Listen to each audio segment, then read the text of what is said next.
Shadow Secretary for International Trade Barry Gardiner was quizzed over the local election results, which saw the Labour Party fail to capitalise on its targets in London.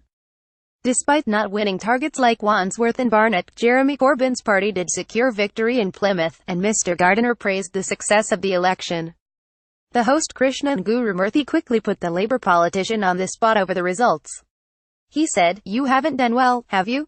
That's the point. You haven't looked like winners tonight." C4 News Local Elections. Barry Gardiner was quizzed on Labour's election results. Mr. Gardiner replied, "If you say that 4 years ago was one of the high points of our local election results, which it was, and this time we have done even better, then I do think you have to say that we have done well. What I am comparing is local election results with local election results. You will remember that last year local election results for the Labour Party were deeply depressing.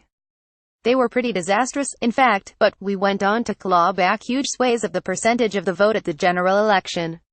You haven't done well, have you? That's the point." Krishna Gurumurthy, the Channel 4 News reporter, pointed out the current issues with the government, suggesting Labour failed to capitalise.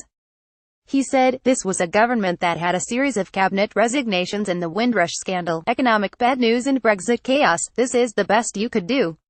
You haven't destroyed the Prime Minister, that is the point. This was a Prime Minister in total crisis, arguably who you could have crushed if you were a party really in the position to win the next general election, and you failed to do that." She is going out there tonight saying, "We won the election." That may be nonsense, but it is only as much nonsense as Jeremy Corbyn saying, "We won it." Mr. Gardiner said he was pleased with certain aspects of the results but disappointed in other areas.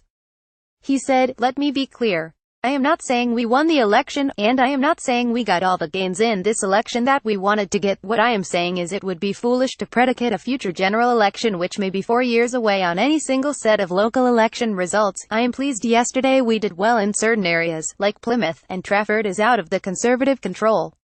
But there are areas where I wish we would have done better." Reflecting on the results, polling expert Sir John Curtis said, "The Conservative vote is advancing more than Labour. In part that is the result of the UKIP vote collapse, and the Conservatives are advancing most strongly in Leave areas where UKIP were previously strongest. Even in areas outside of that, the signs are that probably there is going to be a small swing from Labour to Conservative, at least outside of London."